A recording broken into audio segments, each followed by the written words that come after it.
Hi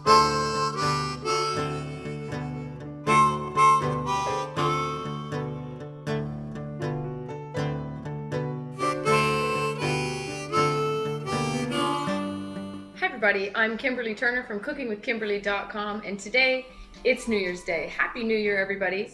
And on New Year's Day I'm letting you in on a little secret. We make New Year's gumbo. So we usually do a seafood gumbo for New Year's though. It's a very special one. So today I'm got scallops and I have shrimp. We're doing a little bit of sausage and then the rest are veggies and stuff like that. But we also put eggs in there. I put eggs in there. Boiled eggs. You'll see how we do it. I used to live in Louisiana, so I have some local tips and tricks that maybe other people around the country may not know about how they eat gumbo, right? That's right.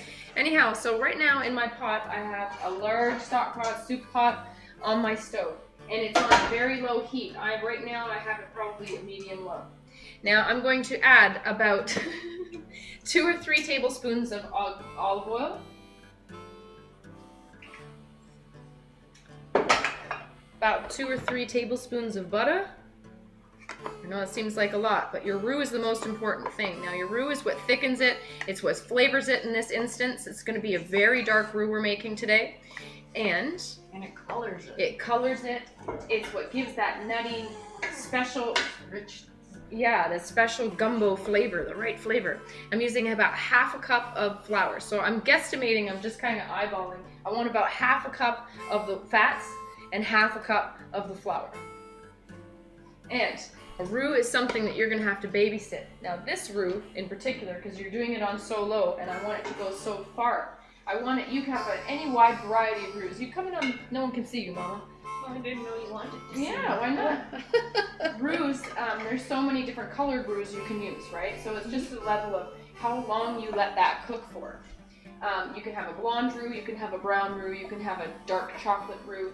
Mine, I go till it's, on the verge of burning. It's dark and nutty mahogany, and beautiful. just dark. And that's what I'm looking for. So I'm going to show you the consistency as soon as my butter is all the way melted here, just so you know what you're dealing with and what it should look like. If it looks a little too runny, then you add a little bit more flour. And if it looks a little too dry, then you add some more. There you go. So it's kind of like a paste. If it looks too dry, you add some more of the oil, right? So that's what we're working with. Now this roux, since I'm going so long and so far, it's going to take probably about 45 minutes. I usually tell people it takes about the time to drink 2 beers. 2 or 3 beers while conversating with your guests or whatever. But that's how long this is going to take. So you're going to babysit this, especially near the end. You can't leave. It's going to be really, really hot, and you're going to see. Don't be nervous. Well, be a little nervous because I want you to sit there and babysit this. But keep your face away from it because you're going to smell like it for sure. Okay? So this is what's going to happen. Once I get this done, the vegetables go in with the roux until they're nice and tender. We're going to cook these sausage today separate. This is just a hot Italian sausage just because I couldn't find chorizo today. I couldn't find any other kind of sausage that I wanted to put in there, hot sausage. And it's kind of garlicky, so I don't want to put that much garlic in. We're going to do it separate. Everyone can put as much as they want in the bowl. And then you're going to use, I use a combination of the Trinity and a mirepoix. Okay? So I'm using equal parts carrot, celery, and green pepper. Now, Mom also cut me up some parsnips, which I'm doubling up with the carrots. So that's what we're doing. And you can also put garlic in there if you want to, and onion usually is an equal part. Today I'm not doing that. So this roux, we're going to be talking here. My Mom and I are going to be joking around for about an hour now. And we'll see you then. I guess I'll probably peek in with you throughout my cooking of this so you can see the color. Okay? See you soon. Well, while my roux is going, and it's still in the beginning stages because I'm sitting right here, I'm going to get my sausage browned up. I'm just going to use a little bit of olive oil in a frying pan, and we're just going to brown it up, and we're going to set it aside and reserve it. Now, if you don't care about the amount of garlic or whatever, then put it all in there afterwards with your vegetables. Also, it's important to use a very heavy-bottomed pan, a good quality, pot, when you're making your roux so that it doesn't burn. Down in Louisiana, I guess one of the funny sayings that they have is when a guy meets a girl, he says, "Is your mama Catholic and can you make a roux?" So it's important to know it's important to know how to make a roux properly. If you're not sitting here babysitting it like I'm doing it and stirring it, you can get a lot of burnt bits, you can get clumps with the flour, and it's just not right. Be good, people. The most important thing about a gumbo is the roux. It's the key, it's the main ingredient, and if you don't have that right at the very beginning, your soup isn't right. It's just wrong on so many levels. So anyways, also we have some of our own homemade turkey broth that we're going to use today from our Christmas turkey, and we have some awesome ham broth that we're going to use as well. But you can use any kind of broth you like, or you can use water. You're good to go. All right? And if you're wondering, I'm not sitting on my knees. I'm in my wheelchair, so I can barely see the top of the counter. Mom's feet are hurting today. She's been baking and cooking and Christmasing. Yes. Making merry. Yeah. We'll see her in a We minute. had so much fun cooking and baking. Yeah, we together. did. Yeah, we did. So the roux has been going for almost 20 minutes, and I'm just at around a honey color, okay? I'm bordering on a peanut butter color, I would say. And I don't even know if I can show it to you because I don't want to burn myself or anything else, but we'll try. I don't know if you can see that, but it's a really light caramely color, okay? Let's get that closer to you and see. There you go. Hopefully you can see that color. Anyhow, this has quite some ways to go, so we're going to continue, and I'll be back. Okay, well, things are moving much quicker now. This is about maybe 7 minutes later, and I've gone through the peanut butter color stage, and now I'm at like a very light milk chocolate color. So if that gives you a better idea, hopefully you can see it a little bit in the screen. It's like a light milk chocolatey color. Continue on. We're looking for dark chocolate, okay? Also, you might want to use a wooden spoon or a wooden scraper because it gets extremely hot. This is super, super heated oil. Be careful to stay away from it. Don't get splashed with it, my goodness. But the whole point is to make sure you're scraping along the entire bottom of the pot to make sure that nothing is sticking, and to get the things off the side to make sure that that roux is cooking properly. Mom just came in from the other room, and she goes, "Man, that smells good." It smells so wonderful. Yeah. And the thing about that Come on in, no one can see. wooden ladle there is that it has a flat side to it, so you can really get all the stuff off the bottom without scraping up a lot of bitter things. So what's it smell like? It's nutty. Is it It's nutty? nutty and oh, it's so delicious. It makes your mouth water. It's a very distinct flavor or smell, yes, isn't it? Yes. Beautiful. All right, well, we'll be back when it's dark chocolate. And sneaking all your carrots. Nice. Okay, we're in the home stretch here, and we're about 7 minutes away from 45 minutes, so I'm pretty right on the nose. This is a nice dark milk chocolate color. I wouldn't even say it's a dark chocolate color yet. I'm going to let it go even a little longer, but I've turned down the temperature because this is going to go really fast here now. This is super heated, so be careful. That's why you want to use a pot with really tall sides so that you're not splashing yourself with this really hot oil. You don't even think about putting water in it. Yeah, don't even think about putting water, any kind of liquid, anything that's moist, not even the vegetables yet. When you put the vegetables in, it's going to sizzle. It's going to be like some crazy, but don't be scared, but stay away from it. Be careful as you carefully put them in, right? Right, you could even let it cool a little bit before you put them in. Yeah. It's really going to steam up fast. Now, I'm not going to bring this over to you guys to show you because it's too hot and it's too dangerous. I don't want anyone getting hurt. I'm trying to find something that's the color of. Just put a little bit in there. It's about this color right now. Almost that color, wouldn't you say? Yeah. We're a couple shades off of that. Oh, it's very close. We're maybe like over here. This right here. Okay? So that's the color we're looking at.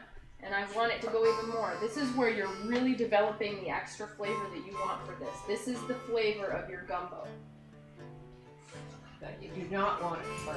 Don't burn it. That's crucial. At the very end, this is babysitting, complete babysitting the whole time. You do not want this stuck at all. You want to keep moving it around. The bottom starts getting thicker, and you want to move that top around.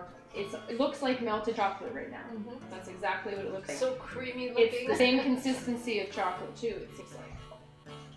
Alright, so you'll see in a second when I'm putting the veggies in. And this is the longest part of the cooking process. Once this is done, you're home free. Well, you're home free when you're making a seafood gumbo. Mm-hmm. By the way, you can make any other kind of gumbo. You can make a chicken gumbo, a veggie gumbo, whatever you want. Seafood, lamb, beef, whatever. You know? Or you can do a mixture of all those things. Pork, ham gumbo, pork gumbo, whatever. But this is the base of every really, really good gumbo.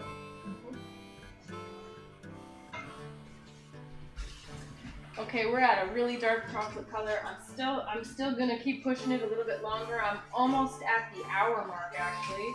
I just want it to go a little bit further. The darker you can go, the more flavor it's gonna have, and you're gonna be happier with it. So quickly, I'm gonna show you what I've got. I have a pound of shrimp ready. They're raw, they're peeled and raw and stuff, beautiful. And I've got a couple small lobster tails here that are gonna be really tasty. And these vegetables, you can chop them up in any size you like, but I have them kind of in a rustic-ish size. I like them a little bit bigger because what I have in there is I just have the seafood, and I don't have a lot of meat today. Usually I have a lot of sausage, but I'm not happy with that sausage. So we're gonna use a lot of the carrots and celery, and that's gonna go in first. The green peppers are a little bit quicker to cook, so they're gonna go in a little bit after the celery and the carrots soften up. And then you'll see me when I'm ready to actually put that in, okay? It's almost where I want it to be. It looks beautiful. Okay, I'm ready. I'm happy with the color of my roux. It is so nice, dark chocolate color. Mom, come tell them what color this is. It's like that Kona brown color, I think. That's how I would describe it. You tell them. Oh, it's like a deep walnut. Here's the color of it on my spoon. So this is what I'm looking for. Dark, almost mahogany. Yep, a dark, dark chocolate color. That's the color of my roux, and I'm ready to go. It's beautiful. Yep. Beautiful. So now it won't take long. The thing that's going to take the longest at this point is getting these veggies cooked. That won't take too long, especially since you can put the liquid in and finish them off that way. Right. So into my hot, hot roux is going all these veggies, and I'm going to stir them all up and tenderize them. Be very careful putting them in. It's going to sizzle.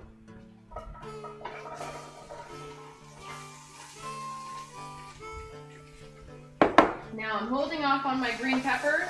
Right now you could put your onions in as well if you were using onions. You could put your green peppers in a couple of minutes once these have tenderized up a little tiny bit. If you're using sausage and you want to put it directly into your soup, you can also do it at this point. Now this is what it looks like. It looks like you have chocolate all over your veggies, okay? So this is what we're looking at, and we're just going to tenderize it up. You want to make sure that you keep stirring it. Boy, it smells good. You want to make sure you keep stirring it really well so that this doesn't burn, because this too will burn, and it'll burn even worse. So keep it going. I wish you could smell this. It's amazing. Yummy. Happy New Year. I want to eat right now, Kim. I'm hungry. I'm ready. I'm Okay, so hungry. so my carrots and my celery are getting nice and tender, probably about halfway. So I'm going to put some green pepper in. Now this is all green pepper. We cut up way too much, but I'm not going to use all that. I'll probably use about half of this. Stir it all in, continue. Make sure they're nice, not all the way tender, but pretty tender. Because once you put that liquid in, you bring it up to a simmer, you put that seafood in, it's done in no time. So you have to do this right. You don't want to boil that seafood for a long time. At this point, you can also season it. We're going to throw in a bay leaf, about a half a teaspoon of mustard seeds, and about a dozen peppercorns. I'm going to put a little bit of red chili flakes, maybe a half a teaspoon. Stir that all through. Also some sea salt flakes. Don't put too much, you can season at the end. You're going to re-season. The Trinity, what I was saying earlier, is a mixture of celery, green pepper, and onion in equal proportions. That's what they use for Cajun Creole type dishes down south. That's called the Trinity.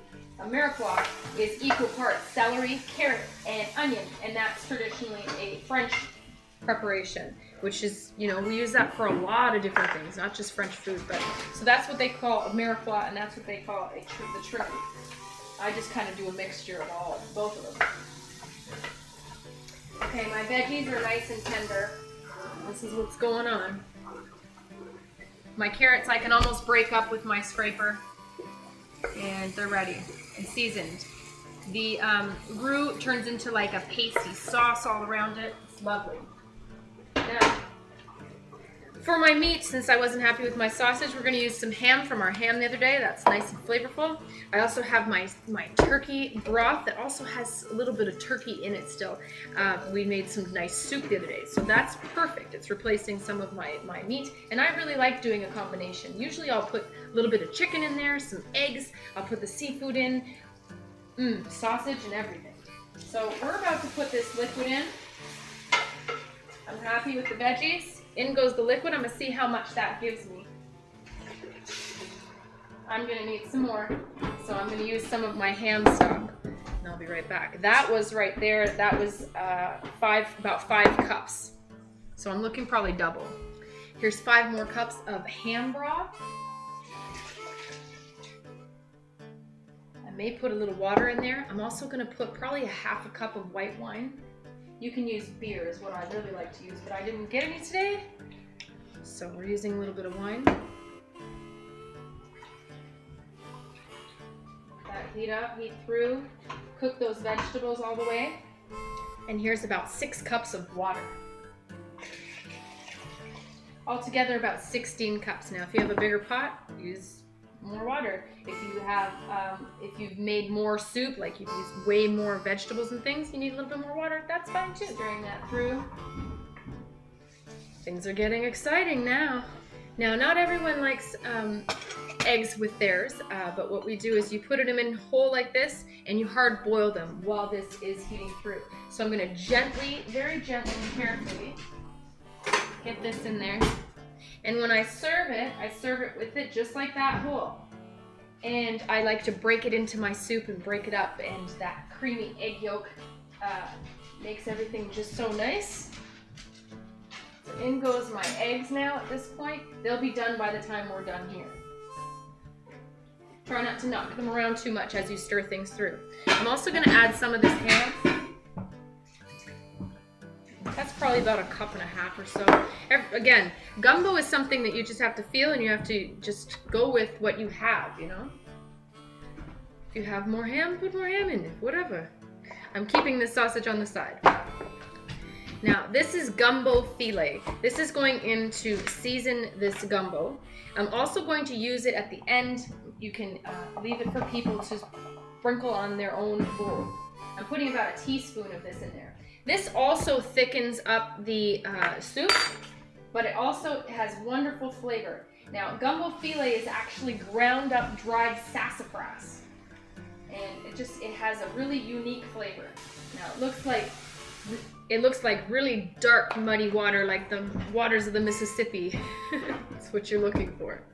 Now, once this comes up to a boil, then you can put your make sure that the veggies are tender.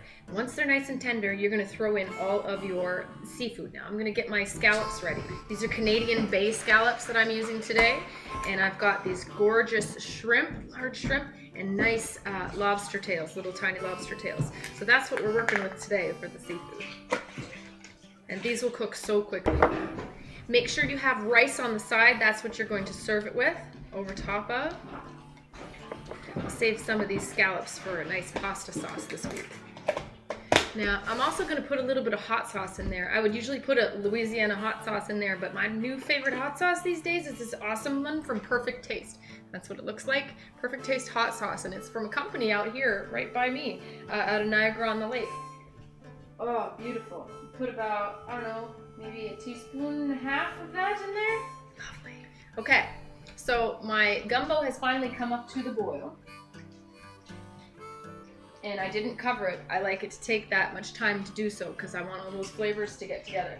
So it's come up to a boil. I'm gonna let it go for like 5 minutes, just like this, because I tested my carrots and they just need to go just a tiny bit longer. So about 5 more minutes, and then the seafood is gonna go in, and we're gonna be serving it up really, really fast. So make sure your rice is ready, like I said, okay? And we'll be right back. Now is also a good time to skim off any of the impurities off the top. It looks like a brown foam. These are just things, you know, you don't necessarily want to eat. So you're just skimming it using a ladle or a nice spoon. and skimming along the top just to get this brown stuff out. This is what it looks like. It's foamy and brown, okay? That can go right into discard. The veggies are ready. In go my lobster tails first, because they're the biggest. Next, I'm gonna put in my shrimp. Now those shrimp will only take a few minutes to cook, and so will those lobster tails. And I'm gonna wait on my scallops a couple more minutes.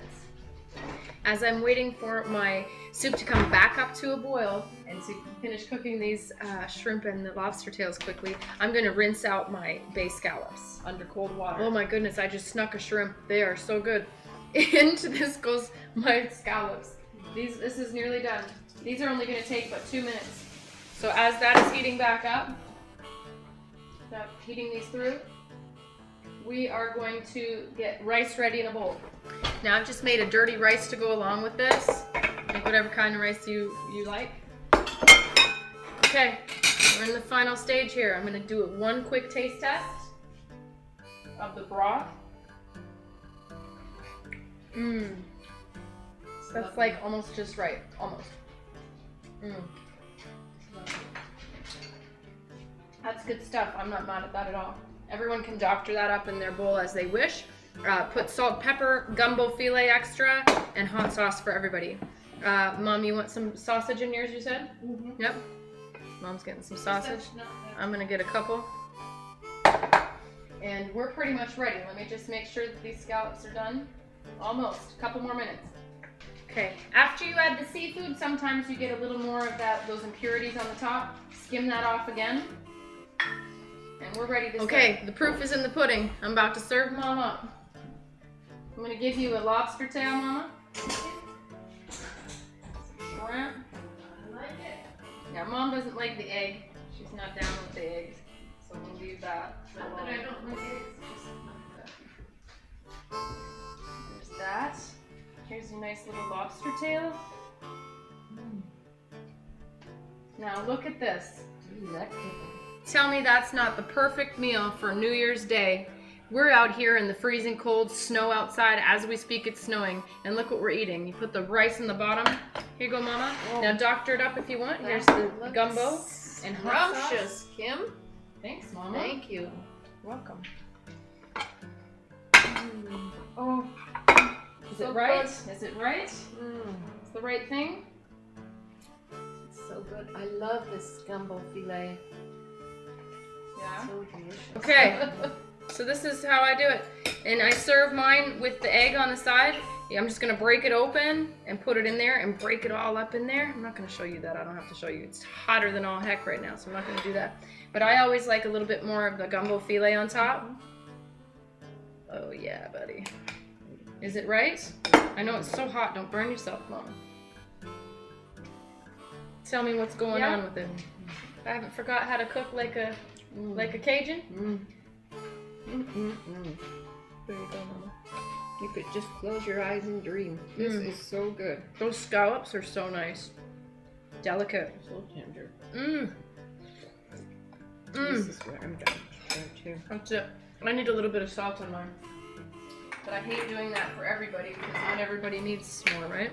So I just need just a little tiny hint of something. And that's how you do it. You want some too? Just a tad. Good.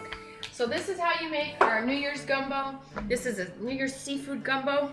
This is a family tradition at our house. So there you go.